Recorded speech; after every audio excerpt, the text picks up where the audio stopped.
Assalamualaikum warahmatullahi wabarakatuh. Salam sehat untuk kita semua, para mahasiswa, Bapak dan Ibu jurusan PJJ/PAI yang saya hormati. Mari kita sama-sama sebelum kita mulai perkuliahan kali ini dan baca basmalah. Bismillahirrahmanirrahim.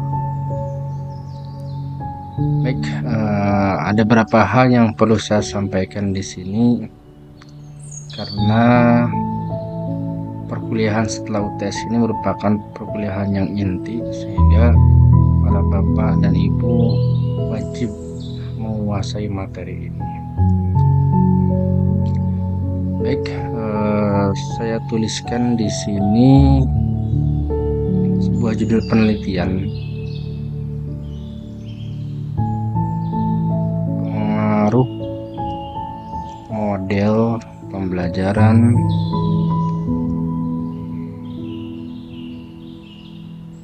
PBL misalnya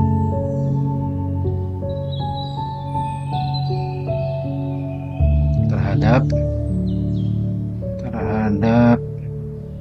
prestasi belajar.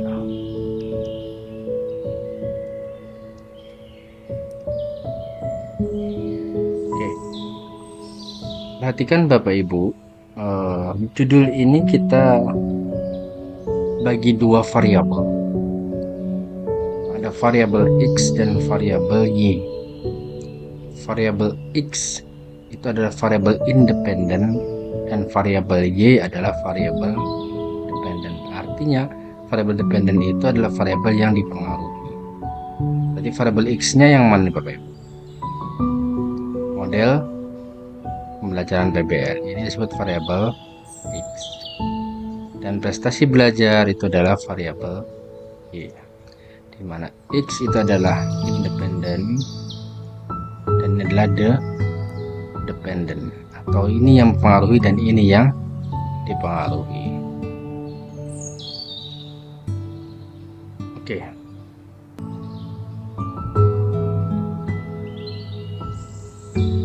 Saya dapat tuliskan adalah X pengaruh terhadap Y. Maka Bapak Ibu menyusun suatu hipotesis begitu. Hipotesisnya adalah model pembelajaran PBL berpengaruh positif terhadap prestasi belajar. Nah, itu kan. Nah, itu muncul hipotesisnya seperti itu.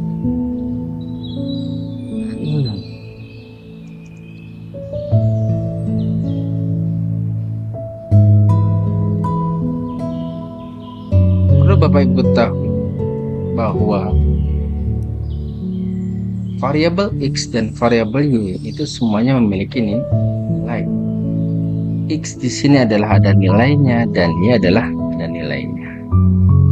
Dengan apa kita mengukurnya?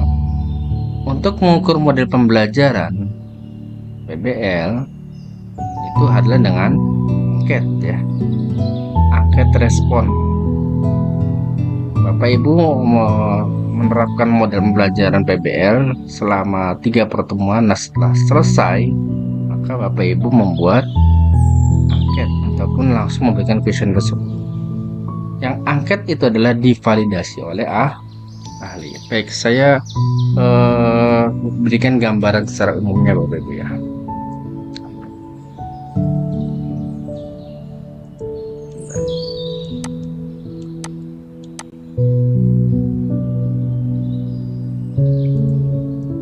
Setelah Bapak Ibu membuat judul, langkah berikutnya adalah membuat bab 1, bab 2 sampai bab 3 ya.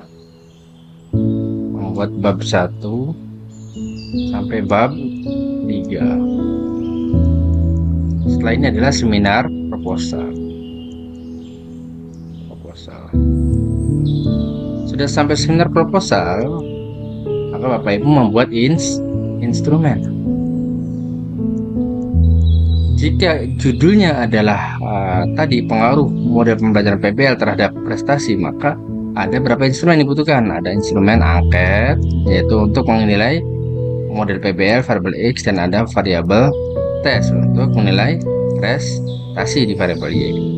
Nah, ini adalah dua-duanya punya instrumen, dan akhirnya ujungnya ada nilai di sini, nilai di sini, nilai. Setelah instrumen jadi, harus divalidasi oleh ahli ya, oleh ahli. Divalidasi ahli berapa minimal? Minimalnya adalah menurut pendapat siapa lupa ya. Minimalnya itu 5 ahli. Dari siapa saja Pak? Dari guru, dari dosen boleh. 5 ahli. Untuk tujuan daripada validasi ini adalah untuk menilai instrumen ini secara kontennya, secara konstruknya, apakah dia sudah benar-benar mengukur seperti itu, apa yang mau kita ukur. Contoh misalkan Bapak Ibu mau menilai variabel Y, misalkan ini prestasi ya, prestasi. Bapak Ibu mau mengukur prestasi, harus tahu dulu indikator prestasi itu apa saja, kan begitu kan? Indikator prestasi 1 apa, 2 apa, 3 apa. Nah, baru di sini buat soalnya. Dan soal itu adalah harus benar-benar bisa mengukur indikator. Sampai sini ya bisa dipahami ya. Begitupun dengan variabel X, ini adalah respon terhadap model pembelajaran PBL. Nah, indikator respon itu adalah apa saja? Ada berapa? Ada 5 kadang. Kuesionernya boleh 30, boleh 40, terserah. Nanti divalidasi oleh ahli. Ketika ahli sudah dilewati, maka baru bisa terjun ke lapangan implementasi. Nah, bisa terjun ke lapangan. Setelah melakukan implementasi ataupun penerapan model selama berapa pertemuan? 4 pertemuan misal, atau 5 pertemuan. Bapak Ibu ngapain lagi? Ketika sudah selesai,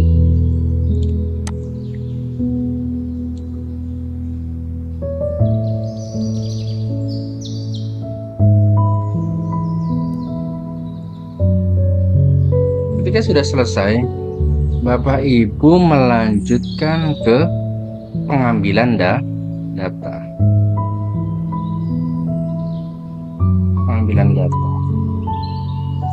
Pengambilan data ini yaitu menggunakan instrumen yang tadi 2 ini ya. Ada instrumen yang sudah disusun nih. Ini sama ini. Instrumen model, respon model, dan instrumen prestasi. Kita berikan kepada siswa. Nah, ketika pengambilan data sudah, kita diolah data. Diolah datanya dengan cara apa? 1, uji validitas dulu. Apa bedanya validitas yang di sini dengan di sini? Ini validitas oleh ahli, yang menilai itu adalah guru ataupun dosen. Sedangkan uji validitas yang setelah pengambilan data ini uji validitas dari siswa, karena siswa yang mengerjakan. Di uji validitasnya yang kemarin Bapak Ibu sudah menggunakan SPSS itu loh.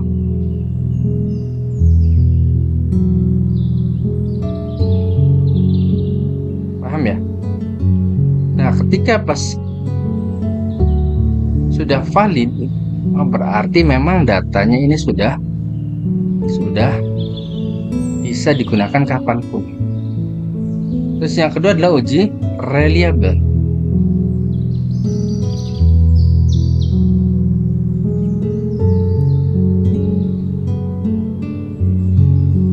Uji reliabilitas, 3 data sudah reliable, maka kita lanjut ke uji homogenitas.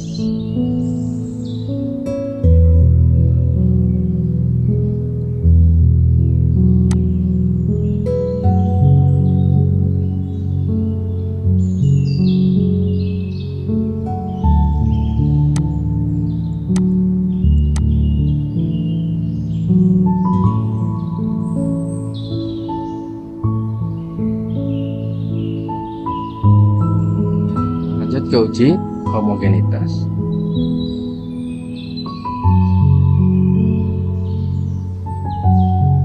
Dan normalitas. Ketika sudah dinyatakan valid dan reliable, ada uji prasyarat berikutnya untuk melangkah kepada uji regresi. Karena mau pengaruh X terhadap Y itu pakai uji regresi. Harus normal dan homogen baru kita uji regresi. Ini karena X terhadap Y itu pasti menggunakan regresi. Pengaruh X terhadap Y. Kalau ada X1 dan X2 terhadap Y, maka ini pakainya regresi ganda. Nanti akan dipelajari. Kalau misalkan hubungan, maka hubungan antara X dan Y ini pakainya korelasi. Karena pengaruh X terhadap Y, maka ujinya adalah regresi. Syarat regresi itu harus normal dan homogen. Maka pertemuan kali ini kita akan bahas tentang uji normalitas dan homogenitas. Baik, pada pertemuan kali ini kita akan membahas tentang uji normalitas dan homogenitas. Kita bahas modulnya terlebih dahulu. Saya membuat modul tentang uji normalitas dan uji homogenitas. Oke. Apa itu uji normalitas? Uji normalitas itu digunakan untuk menguji apakah data penelitian berdistribusi normal atau tidak, kan begitu. Data penelitian berdistribusi normal merupakan syarat dalam statistik parametrik. Kedua, uji normalitas ini merupakan syarat untuk uji one sample t-test, uji independen t-test, uji ANOVA, regresi, dan lain sebagainya. Pada SPSS, uji normalitas dibagi menjadi dua berdasarkan jumlah sampel yang digunakan, yaitu ada Shapiro-Wilk dan Kolmogorov-Smirnov. Nanti kita akan bahas apa itu Shapiro-Wilk dan Kolmogorov-Smirnov. Pada intinya, kalau sampelnya lebih kecil dari 50 orang, maka menggunakan Shapiro-Wilk. Tapi kalau lebih besar dari 50, maka menggunakan Kolmogorov-Smirnov. Nanti akan kita bahas. Pengambilan keputusannya, jikalau nilai signifikansinya lebih besar daripada 0,05, maka data tersebut berdistribusi normal. Kalau di bawah 0,05 berarti tidak normal. Lanjut ke uji homogenitas. Apa itu uji homogenitas? Itu uji yang digunakan untuk mengetahui apakah beberapa varian populasi adalah sama atau tidak. Artinya, uji homogenitas ini tentu pasti ada kelas eksperimen dan kelas kontrol ya. Bapak Ibu menerapkan model PBL ini di kelas A, maka kelas B-nya itu adalah model lain ataupun yang konvensional yang dikenalnya. Sehingga kita ukur dengan normalitas apakah dua kelas ini benar-benar homogen, artinya homogen itu sama. Jangan sampai ada perbedaan jauh antara kelas A dan kelas B. Misalkan kelas A ini kelas unggulan yang peringkatnya gede-gede, yang peringkatnya termasuk kategori tinggi, dan kelas B adalah yang biasa-biasa saja seperti itu. Nah, itu berarti tidak normal. Kita uji dengan uji normalitas memastikan bahwa kelas A dan kelas B itu berdistribusi normal dan homogen. Adapun keputusannya adalah sama seperti tadi ya. Data disebut homogen jika nilai signya lebih besar daripada 0,05. Contoh kasus, seorang peneliti ingin menguji data dua kelas eksperimen dan kontrol apakah berdistribusi normal atau tidak dengan data berikut. Nah, ini kelasnya, kelas kontrol dan kelas eksperimen. Nah, ini ada 20 masing-masing, di kelas kontrol 20, eksperimen 20, yang namanya data buatan ya. Tapi kalau dalam aslinya pasti aja antara kelas A dan kelas B, barangkali jumlahnya beda, itu enggak apa-apa. Nah, langkahnya adalah kita kelompokkan terlebih dahulu. Ini kan kelas kontrol, ini kelas eksperimen. Nah, kita buat di kelas kontrol dikodekan dengan angka 11111 dan ini yang dua adalah kelas eksperimen 2222. Kita uji normalitasnya. Oke, bisa langsung praktekkan ya. Kita praktekkan sama-sama. Kita copy saja data ini. Dari Word ini ke kanan, copy. Terus buka SPSS-nya. Di data view kita pastikan di sini. Udah masuk ya? Kita pindah ke variabel view pelan-pelan ya. Kita pindah ke variabel view. Yang var 001 kita ganti nilai. Dan yang var 2 kita ganti dengan kelas. Sedangkan Bapak Ibu, kita rubah ini menjadi nominal ya, karena ini hanyalah simbol bahwa kelas eksperimen disimbolkan dengan satu, kelas kontrol disimbolkan dengan satu, kelas eksperimen disimbolkan dengan dua. Ini tulis nominal. Oke, lanjut ya. Setelah itu kita lihat lagi modulnya.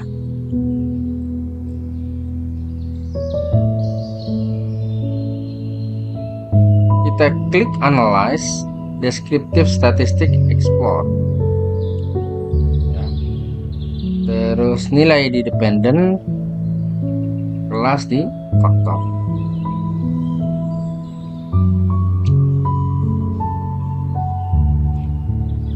Yuk kita mulai praktek.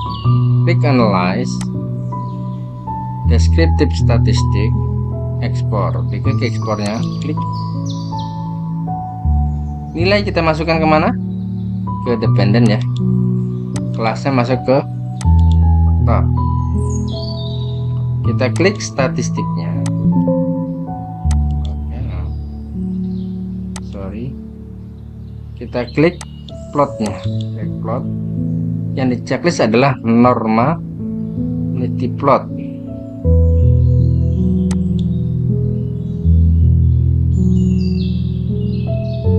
Oke, continue.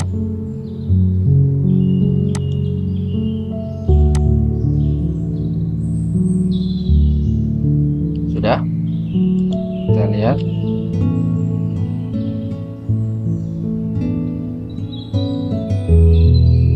Oke ya. Oke.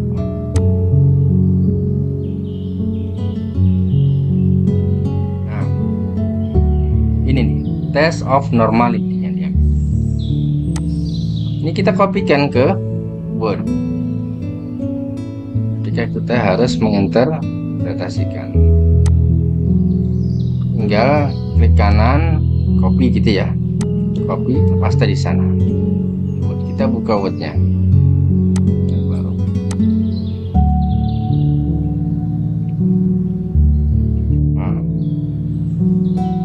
Setelah kita dipasang, kita interpretasi berdasarkan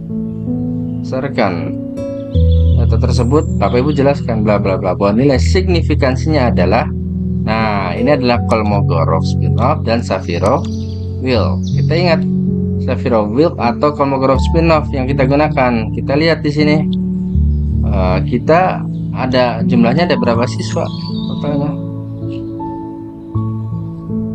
Total ada 25 ya. Ada 25 siswa.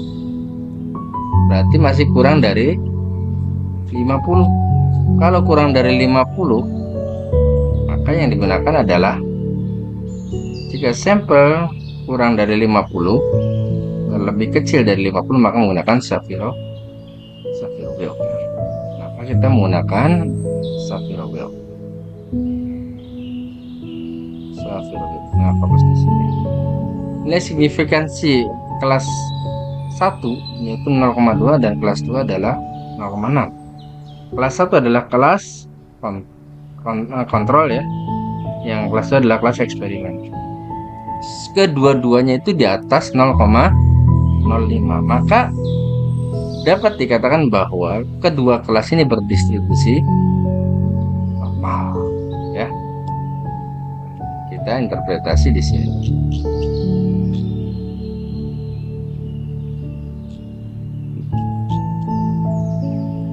Nah, perhatikan tabel berikut. Karena sampel kurang dari 50, maka tabel yang diajukan adalah satu berdasarkan tabel signifikansi didapatkan satu kelas dengan signifikansi 0,275 dan satu kelas ini kira 0,681, sehingga katakan kedua kelas tersebut berdistribusi normal. Setelah itu kita uji homogenitas. Data yang tadi kita analyze, compare mean, one way, ANOVA. Terus nilai masuk dependent list, kelas masuk faktor. Setelah itu kita klik option dan klik homogeneity of variance continue. Oke. Kita perhatikan ya data ini. Analyze, compare mean, one way, ANOVA. Nilai masuk ke dependent list, kelas masuk ke faktor. Terus option, pilih homogeneity of variances, kliknya continue. Oke.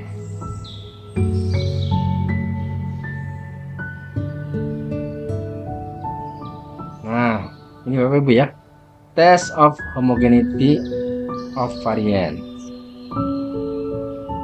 Data dikatakan homogen jikalau di atas 0,05, ini 0,07. Ya, berarti lebih tinggi masih ya, meskipun sedikit. Maka kedua kelas tersebut homogen, sama seperti itu. Sehingga kita siap untuk menguji korelasi, regresi. Nah, nanti analisis regresi setelah ini ya, Bapak Ibu latihan untuk mencari data apakah berdistribusi normal atau tidak, homogen atau tidak, seperti itu.